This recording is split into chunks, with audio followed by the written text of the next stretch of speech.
우리 시간에 오신 여러분들 외에 하나님의 한량없는 은혜가 넘치기를 주님의 이름으로 축원합니다. 우리 앞뒤 좌우에 있는 분들 따뜻한 사랑의 마음으로 인사를 나눕니다. 주님의 이름으로 사랑하고 축복합니다.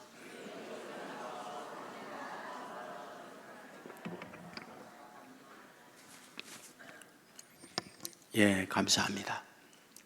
이번 한 주간은 우리의 최대 관심사가 태풍이 아니었나 그 생각을 하게 됩니다. 지난 7월 28일 괌 지역에 태풍이 시작됐다 뉴스를 접하게 됩니다. 중국 상하이로 상륙한다 방향을 그쪽으로 가고 있었습니다. 그런데 얼마 안 가서 거의 유토나다시피 동쪽으로 향하게 되죠. 일본 오키나와 지점에 와서는 90도로 방향을 꺾고 한반도로 상륙을 하게 됐습니다. 그거 어떻게 할까? 우리 못 보는데. 적어도 일주일, 2주 전에 예보를 통해서 태풍의 이동 경로를 우리가 듣게 되는 거죠. 어떻게 합니까? 위에서 위성으로 촬영을 하는 거거든요. 그러니까 촬영된 그것을 우리에게 알려주는 거죠.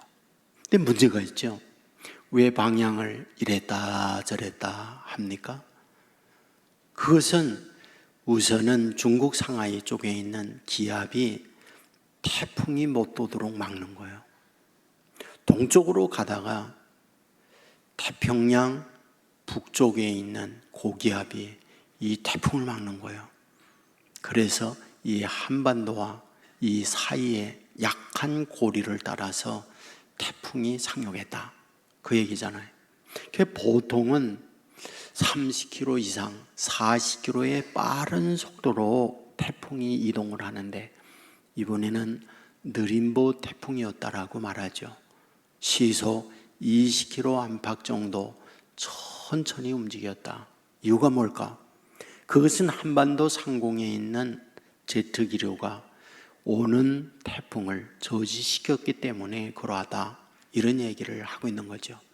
여러분 이거 어떻게 합니까? 모르는데 안 보이는데 그것은 기상 레이더를 통해서 이 기압골의 움직임 이런 것들을 보고 있는 거죠. 안 보는 것, 못 보는 것 그것을 미리 보고 안다라는 건 이게 어마어마한 축복이다 그 생각이 드는 거예요. 우리가 예측할 수 없는 이런 태풍의 경로를 미리 보는 거죠. 그리하여 그러한 위기에 대한 대비를 하는 것 그게 얼마나 우리에게 축복인가요? 오래전에 박정희 대통령이 청와대에 한국의 대기업 건설사 4명의 사장을 불렀습니다. 현대, 대림, 삼부, 삼환 당시에는 이런 건설사가 큰 기업이었어요. 사장들이 갔더니 박정희 대통령이 한국에 날마다 홍수가 나면 침수 피해를 입고 있는데 댐을 건설해야 되겠습니다. 소양강 댐입니다. 이 이야기를 듣고 난 이후에 사장들이 회사에 돌아와서 담장들에게 말했죠. 그곳에 건설 장비가 얼마나 필요로 한지 그리고 우리 회사는 그런 건설 장비에 준비가 되어 있는지 그리고 자재는 얼마나 들어갈지 공정과 그리고 그에 따른 예산을 한번 수립해 보십시오 라고 전문가들에게 의뢰를 하잖아요. 그런데 정주영 현대 회장은 전혀 다른 얘기를 했다는 거죠. 재정 담당 이사를 불러서 현금이 회사에 얼마가 있습니까? 그리고는 은행에서 현금 대출 받을 수 있는 돈이 얼마입니까? 있는 대로 현금을 확보해 주십시오 라고 하고는 서울 시내의 상시 침수 지역 압구정동 그곳에 땅을 살 수 있는 대로 사십시오. 그리하여 헐값에 엄청난 땅을 구입을 하게 된 거죠. 그것이 지금의 압구정동 현대아파트, 현대백화점이 그 땅이었다는 거죠. 무슨 얘기인가요? 남들이 전혀 생각지 못하는, 남들이 못 보는 그것을 볼 줄 아는 눈을 갖고 있었구나 라는 얘기잖아요. 학생들에게 한 선생님이 얘기했습니다. 여러분, 얼음이 녹으면 어떻게 될까요? 모두가 합창하도록 말했죠. 무료. 그런데 단 한 학생만 말했어요. 봄이 와요 라고요. 전혀 다른 것을 보는 거잖아요. 믿음의 사람이란 무엇일까요? 오늘 여러분들과 함께 히브리서 말씀을 읽었잖아요. 본문을 통하여 하나님께서 하나님의 자녀들에게 못 보는 걸 볼 줄 아는 사람이 되어야 한다, 이것을 말씀하고 싶은 것, 그것이 오늘 본문의 내용이구나 라는 것을 알게 되어집니다. 히브리서, 왜 히브리서라고 성경 제목을 짓고 있는 걸까요? 히브리 사람들이 읽어야 한다 라는 이유로 성경을 기록했기 때문에 히브리서라고 하는 이름을 갖게 됐다, 그런 얘기입니다. 우선 히브리라는 뜻이 무엇이죠? 강 건너온 사람들이라는 말이에요. 유프라데 강을 건너온 사람들을 가르쳐서 히브리인이라는 이름을 갖게 했습니다. 그들이 누구일까요? 이스라엘 사람이요. 그들이 누구일까요? 유대인들이요. 그러면 그들에게 있어서 최대 관심사 무엇입니까? 메시아예요. 수많은 선지자들이 와서 메시아 온다, 우리를 위한 구세주가 온다, 이런 예언을 쉼 없이 했기 때문에 그들의 간절한 소망은 우리의 메시아, 우리의 구원자, 그분을 손꼽아 기다린 거죠. 예수님은 그들이 손꼽아 기다렸던 메시아로 왔어요. 그런데 많은 히브리인들이 그분 메시아 아니다라고 생각을 하는 거예요.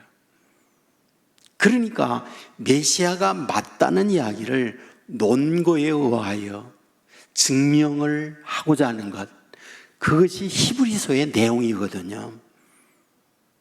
여러분, 다른 어떤 성경보다 신약에서 구약의 말씀을 가장 많이 인용하고 있는 성경이 히브리서예요. 무려 74회나 신약의 구약의 내용들을 여기에 인용을 해요. 그러면 인용의 내용들이 무엇일까요?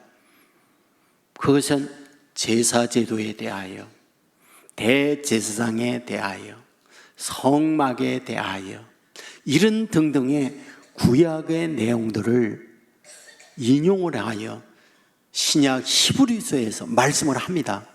자, 그렇다고 한다면 이런 성막이나 제사장이나 대제사장이나 제사제도 하나같이 무엇입니까? 메시아에 대한 예언, 메시아의 그림자를 설명을 했던 내용들이에요. 그것은 하나같이 실체이신 예수님을 위하여 구약에 예언되었던 내용이다, 바로 그분이 예수님이다 라고 하는 증명을 하고 있는 것, 그게 히브리서의 내용이다, 이런 말씀이 됩니다. 자, 그렇다면 이 히브리서를 기록할 때의 기록 연대 언제일까요? AD 65년 전후라고 봅니다. 자, 그렇다면 그때가 기독교인들, 예수 믿는 사람들에게 사회적 인식, 사람들이 예수 믿는 사람들에 대한 태도 어떤 것이었을까요? 지난주 여러분에게 사도행전 13장의 말씀을 드렸어요. 사도행전 13장에 어떤 말씀이 나와 있느냐? 안디옥 교회의 설립과 그곳에서 선교사 파송하는 말씀을 드렸습니다. 사도행전은 어떤 내용이죠? 사도들이 행했던 내용을 담고 있는 것, 그게 사도행전이죠. 그 사도행전의 가장 우선적인 것은 성령 충만이에요. 오순절날 성령 강림이에요. 성령 강림이 있고 난 이후에 성령의 말하게 함, 성령의 행하게 하심 따라 행합니다. 말씀을 외칠 때 3,000명, 5,000명 허다한 무리가 모여도록 교회가 엄청난 성장을 가져옵니다. 교회의 성장은 예나 지금이나 우리는 좋지만 세상은 다 싫어해요. 그때에도 세상은 교회를 싫어했습니다. 교회에 박해가 있었죠. 세도한 집사 충격당합니다. 동시에 교회가 박해를 당하니까 성도들이 사방으로 흩어져요. 그 흩어졌던 사람들 중에 안디옥에 모여서 교회를 설립한 것, 그것이 안디옥 교회였다라는 말씀을 드렸잖아요. 무슨 말이죠? 당시에 예수 믿고 신앙 안에서 사는 이 일이 박수받고 사람들에게 환영받는 일이 아니었다, 그 말이죠. 바로 이 히브리서를 쓸 때 당시에 똑같았습니다. 그 당시에 로마 황제가 누구냐? 네로예요. 네로에 대한 이야기 많이 들었죠? 가장 기독교에 대하여 아주 혹독하게 박해했던 황제가 네로잖아요. 바로 그런 박해를 받고 있는 그때 바로 이 히브리서가 쓰여졌다라는 거죠. 그러므로 당시 성도들을 어떤 상황에 놓여 있었느냐? 당연히 박해예요. 히브리서에 그 사실을 기록하죠. 히브리서 10장 32절에 보면 전날에 너희가 빛을 받은 후에 고난의 큰 싸움에 이르렀다라고 말해요. 여기에 빛을 받았다, 빛 대신 예수님을 너희가 믿었다, 그 말이에요. 그 이후 고난의 큰 싸움이 너에게 주어졌다. 그러면 그 고난의 큰 싸움이란 무엇일까? 히브리서 10장 33절에 보면 혹은 비방과 환난으로서 사람에게 구경거리가 되고, 비방이 있어요, 환난이 있어요. 사람들에게 비방거리가 되는 비유소의 상태, 구경거리가 되었다라고 기록해요. 그리고 오늘 히브리서 11장을 읽었잖아요. 믿음의 선조들, 그들이 어떻게 살아갔느냐 하는 부분을 설명을 해요. 히브리서 11장 35절 이하에 보면 심한 고문과 조롱과 채찍질과 결박과 옥에 갇히는 시련과 돌로 치는 일과 톱으로 켜는 일, 칼로 죽임당하고 양과 염소의 가죽을 입고 유리방황하며 궁핍과 환난과 학대를 받으며 어떤 이들은 광야와 산과 동굴과 토굴에 유리하는 자들이 되어졌다. 누가? 믿음으로 사는 사람들이. 바로 그런 그들에게 무엇을 말씀하고 있느냐라는 거예요.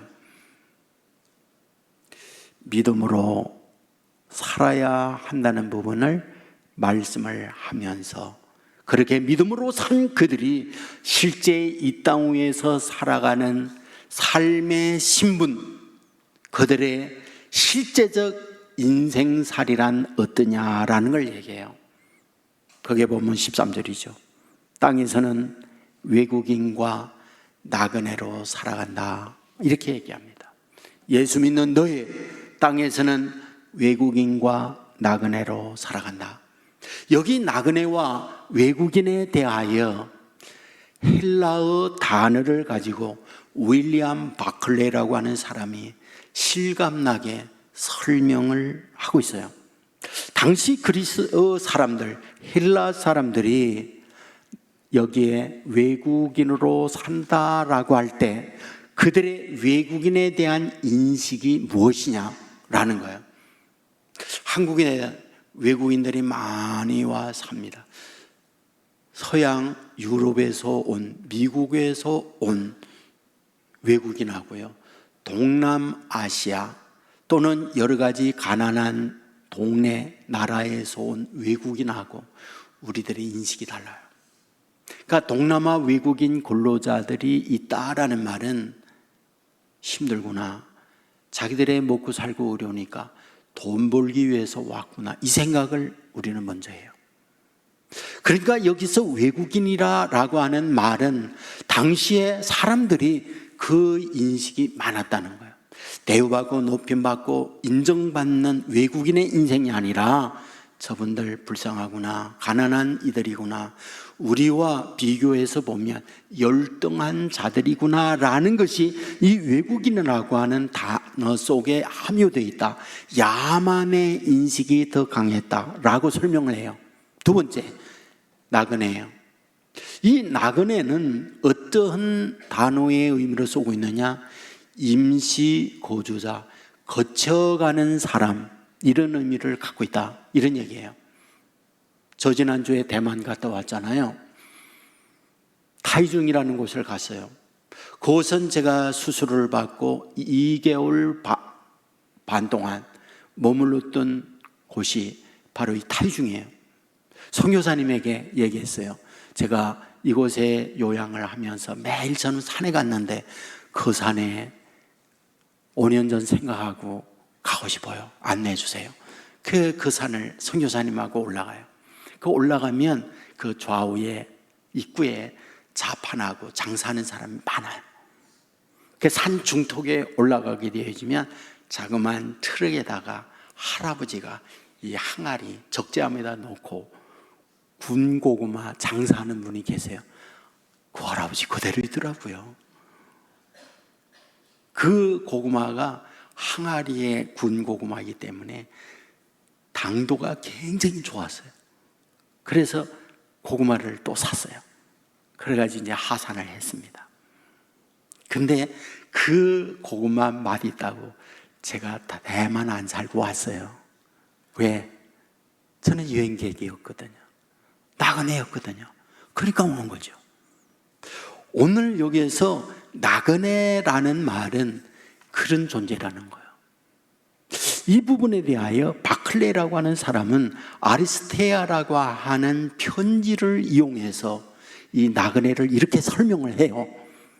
자기가 나서 자란 나라에 산다는 것은 축복이다. 그러나 자기가 난 곳을 떠나 다른 나라의 나그네로 살아갈 때 가난한 사람은 멸시당하고 부자는 공격의 1순위가 된다. 특히 다른 나라에 거주한다는 말은 나쁜 짓을 하고 도망쳤거나 추방을 당하여 온 사람들이라 생각한다.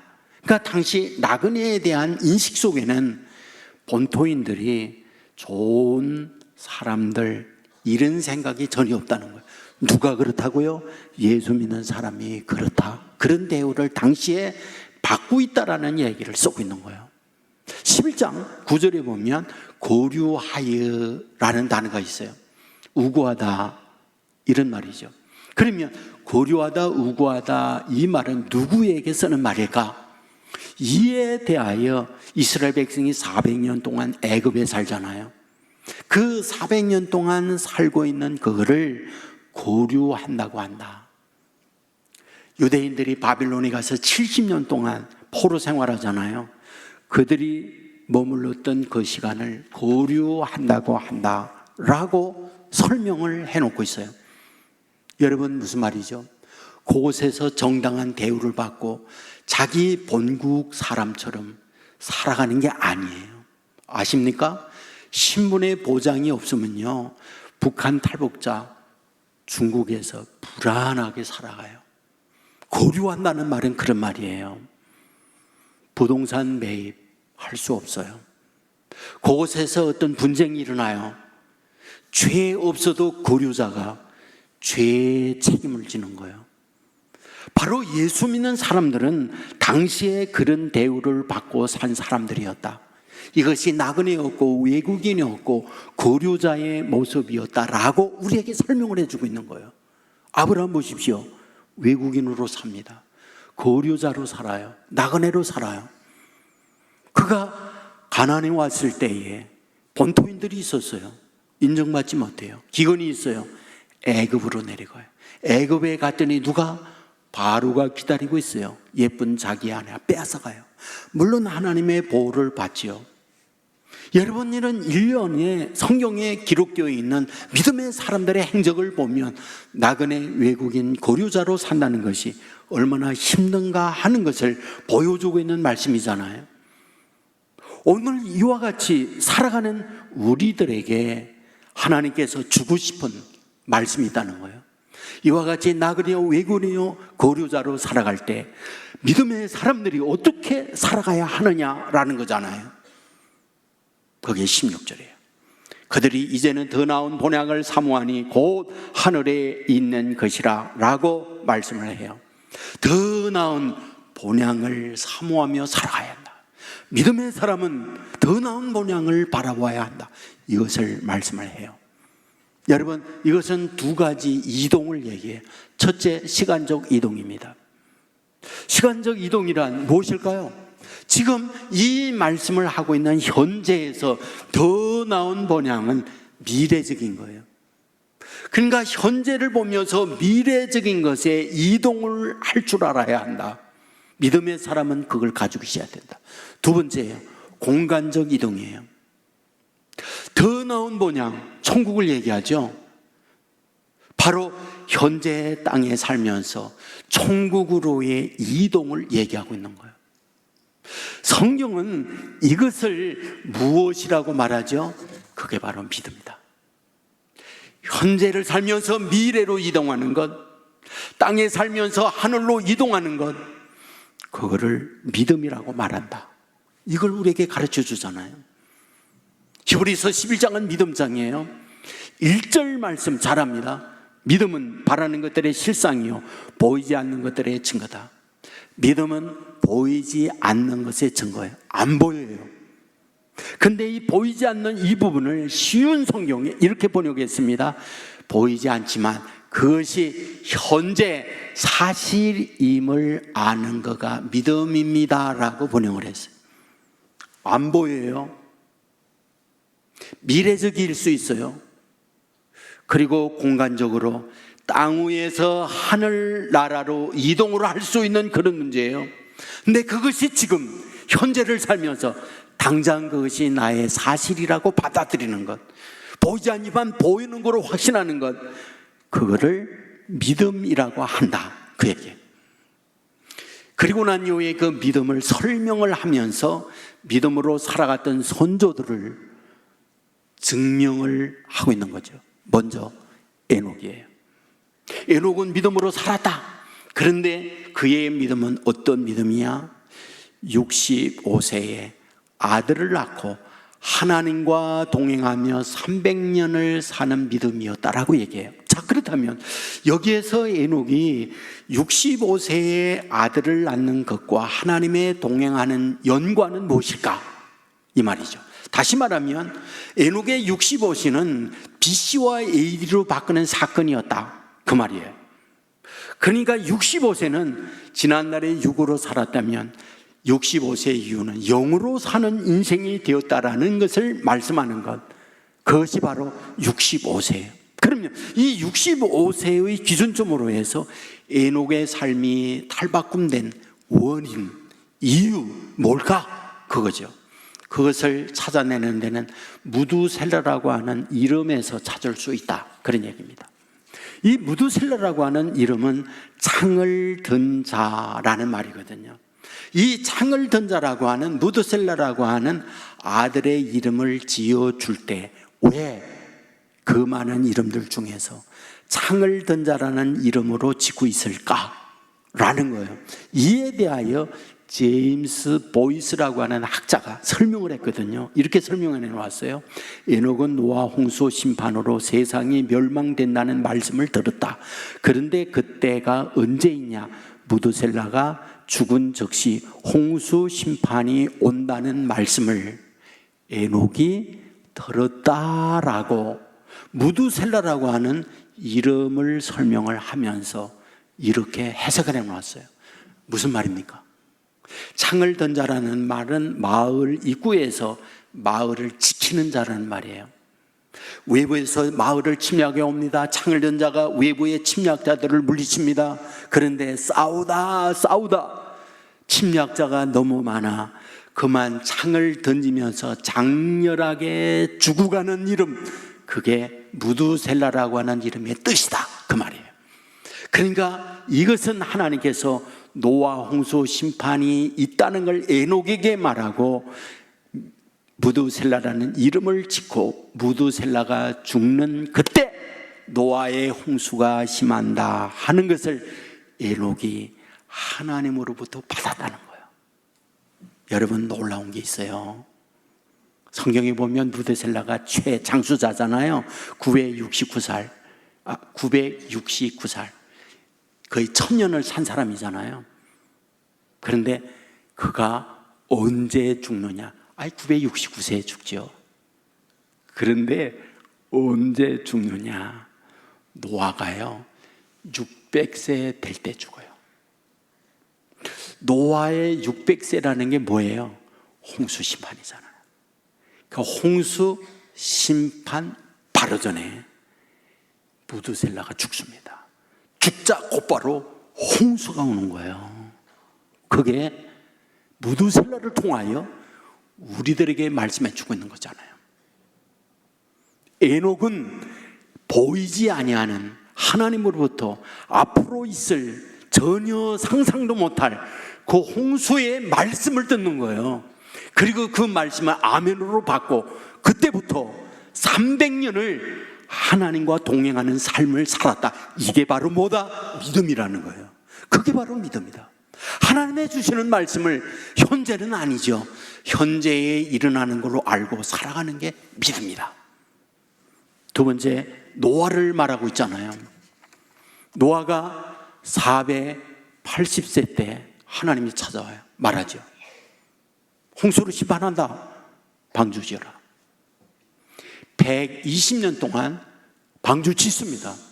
근데 그 방주 지을 때에 다른 사람들 방주 짓는 모습을 보면서 그들은 어떤 생각을 갖고 있었을까 하는 거예요. 이 부분에 대하여 베드로전서 4장 20절에서 이렇게 기록해요. 노아의 방주를 준비할 동안 하나님이 오래 참고 기다리실 때에 복종하지 아니하는 자들이라. 무슨 말입니까? 자, 120년 동안 방주를 짓습니다. 그런데 하나님은 오래 참습니다. 오래 참다는 말은 노아를 보면서 참는다는 말일까요? 노아 주위에 안 믿는 사람들을 보고 참는다는 말일까요? 당연히 노아 주위에 안 믿는 사람들을 보면서 참는 거예요. 왜? 방주를 지으면서 노아는 왜 방주 지어? 묻는 사람들에게 하나님이 심판한다고 해서 심판에 대한 준비를 해야 돼 라고 하는 말을 수없이 했다는 거예요. 그런데 실상 그들은 어떠했을까? 베드로전서 4장 16절에서 이렇게 기록합니다. 너희의 선행을 욕하는 자들로 그 비방하는 일에 부끄러움을 당하게 하려 함이라. 자, 보세요. 선행을 하는 일을 욕하는 자들이 있다는 거예요. 선행 행하는 자. 노아가 방주 짓는 일이에요. 그 방주 짓는 일에 대하여 비방하는 이들이 있다. 저런 미친 짓이야 라고 비난하는 자들이 있다. 그런데 그들은 어떤다? 부끄러움을 당하게 한다라고 말을 하고 있는 거예요. 자, 그렇다면 여기서 우리에게 뭘 보여줍니까?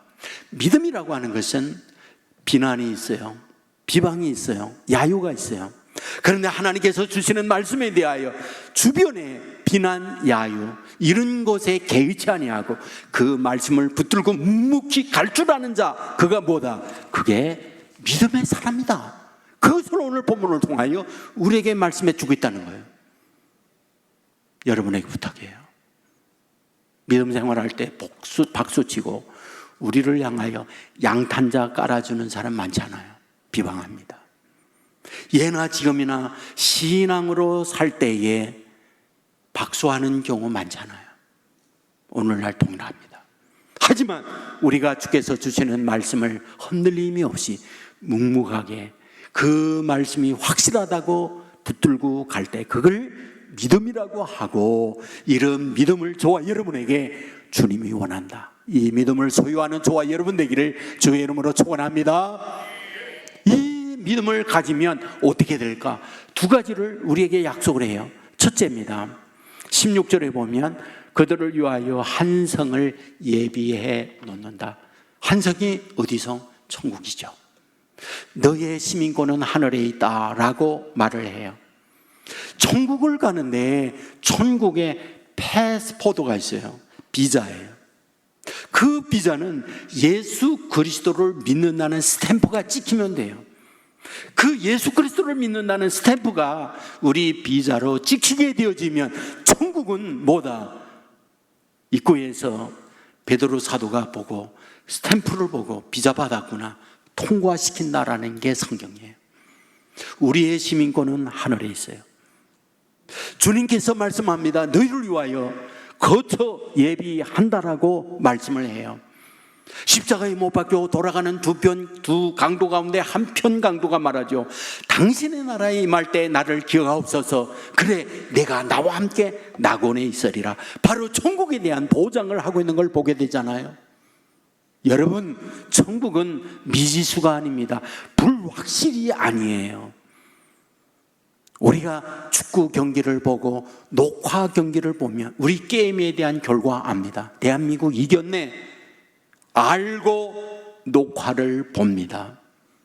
이 땅 위에 믿음으로 살아간다는 것은 천국의 보장을 확실하고 이 땅 위에 믿음으로 사는 사람이다, 이 사실을 믿으시기를 주의 이름으로 축원합니다.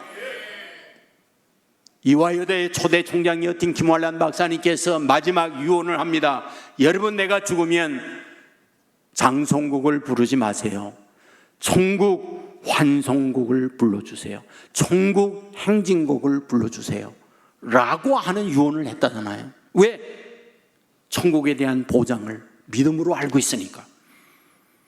오늘 저와 여러분, 우리가 산 것이 어떠하든 예수 그리스도로 말미암아 내 죄가 용서받고 예수님은 나의 메시아다, 이 사실을 믿으면 저와 여러분에게 천국 보장 주어졌다는 사실 믿으시기를 주의 이름으로 축원합니다.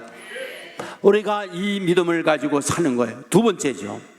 두 번째 우리에게 주어지는 게 뭐다? 하나님이 너의 하나님이 된다라고 말을 해요. 16절에 보면 하나님이 그들의 하나님이 된다. 누구에게? 이 믿음을 가진 자에게 그의 하나님이 된다. 저는 이 땅 위에 살면서 축복 중에 축복은 하나님이 나의 하나님이 된다라는 사실을 늘 많이 생각하거든요. 왜? 하나님이 나의 하나님이면 저와 여러분은 누구예요? 하나님이 아들, 딸이잖아요. 아들, 딸에 대하여 아버지, 어머니 어떤 마음을 갖습니까? 책임지죠. 아들, 딸 힘들어지면 눈물 나요.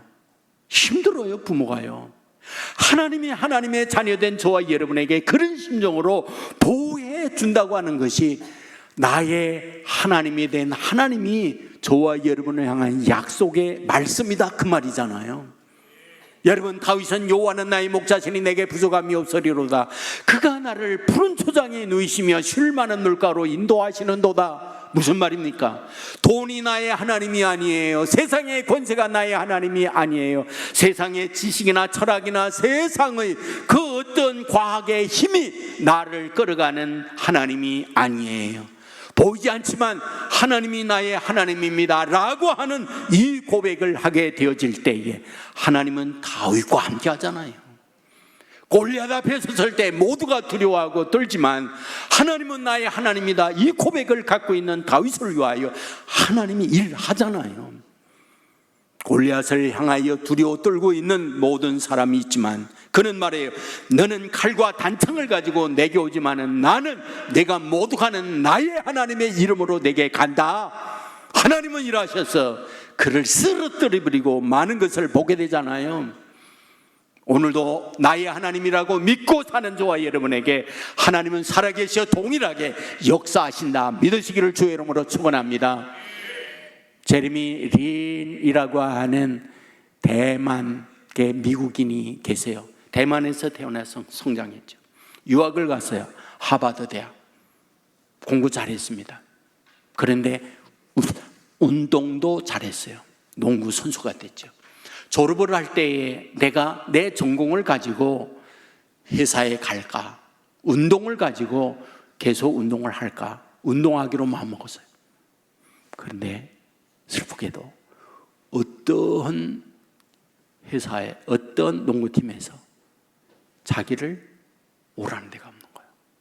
하는 수 없이 마지막에 시시한 팀의 후보로 들어갑니다.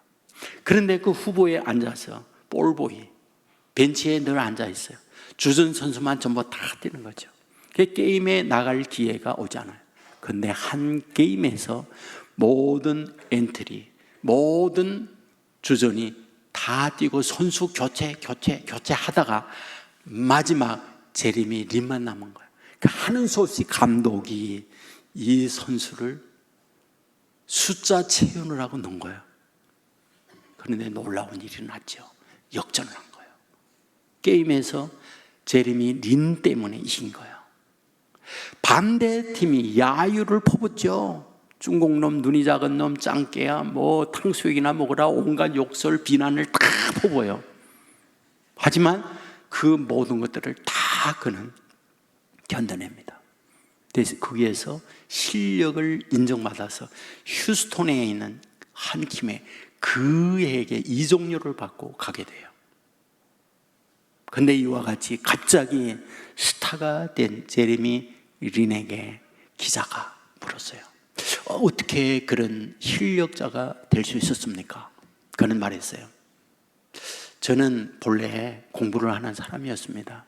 농구가 좋아서 농구를 하면서 내 힘, 그것으로 운동을 하려고 했죠. 그런데 운동이 안 됐어요. 나는 크리스찬이에요. 하나님이 나를 돕는다라는 믿음을 나는 가졌어요.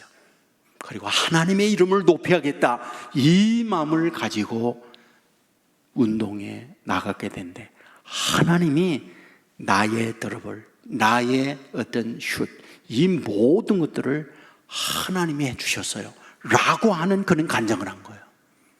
자기가 자기의 힘으로 하려고 할 때는 실력을 발휘할 수 없었지만은 하나님이 나의 하나님이다, 나와 함께하여 나의 모든 것을 움직인다라고 하는 믿음을 가질 때 하나님이 그와 같이 하셨다, 이 고백을 하고 있는 거예요. 렐프라고 하는 분이 있어요. 뉴멕시코의 흑인 가정의 아들로 태어납니다. 11살 때 아버지가 병환으로 세상 떠나요. 12살 때 어머니마저 세상을 떠나면서 아들에게 손을 잡고 부탁하죠. 렐프야, 아빠도 안 계시고 엄마도 안 계시고 너 혼자 살아가야 하는구나. 내가 너에게 마지막 유언을 하는구나. 하나님이 살아계셔. 하나님이 너의 아버지야.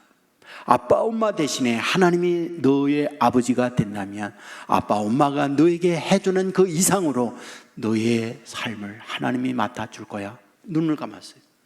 혼자 고아가 됐죠. 할머님 댁에 캘리포니아 LA에 살고 있었어요.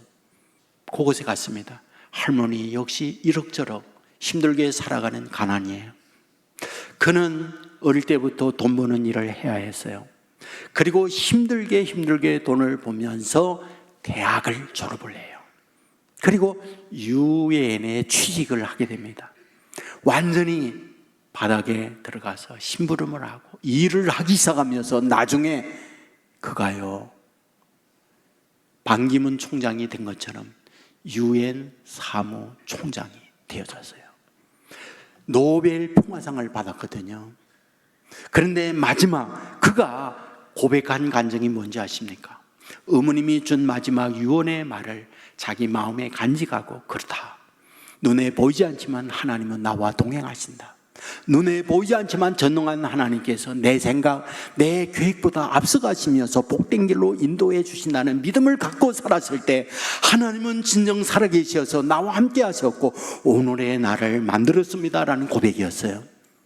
하나님 살아계십니다. 하나님은 저와 여러분의 하나님이십니다. 저와 여러분의 인생길 앞서가며 인도해 주십니다. 이스라엘 백성을 보십시오. 하나님이 그들의 하나님이 되시니까 홍해 갈라줍니다. 반석에서 물나게 합니다. 하늘에서 만나 주십니다. 구름기둥 불기둥으로 인도해 주십니다. 여리고 무너집니다. 오늘도 하나님은 저와 여러분과 함께 하셔서 놀라운 권세의 능력으로 동일하게 역사한다는 거 믿으시기를 주의 이름으로 축원합니다. 히브리서 11장은 무엇입니까? 믿음장입니다. 당시 힘들고 어려운 그리스도인들을 향하여 히브리서 기자는 말을 하고 있는 거죠. 믿음이 소중해요. 믿음이 없이는 하나님을 기쁘시kin 못해요. 믿음이 시작이고 과정이고 마침이에요. 믿음을 가지십시오. 믿음의 선조들 이렇게 살았습니다. 하지만 이 믿음을 가지고 있는 그들과 하나님은 함께 하셨습니다. 여러분, 이 사실을 오늘 저와 여러분에게 동일하게 주고 있습니다. 믿음을 가지십시오. 그 믿음을 주님은 보십니다. 주님은 말씀하지요. 내 믿음이 크구나. 내 믿음대로 될지어다. 이 은혜가 저와 여러분에게 넘치기를 주의 이름으로 축원합니다. 우리 모두 자리에 서른하겠습니다.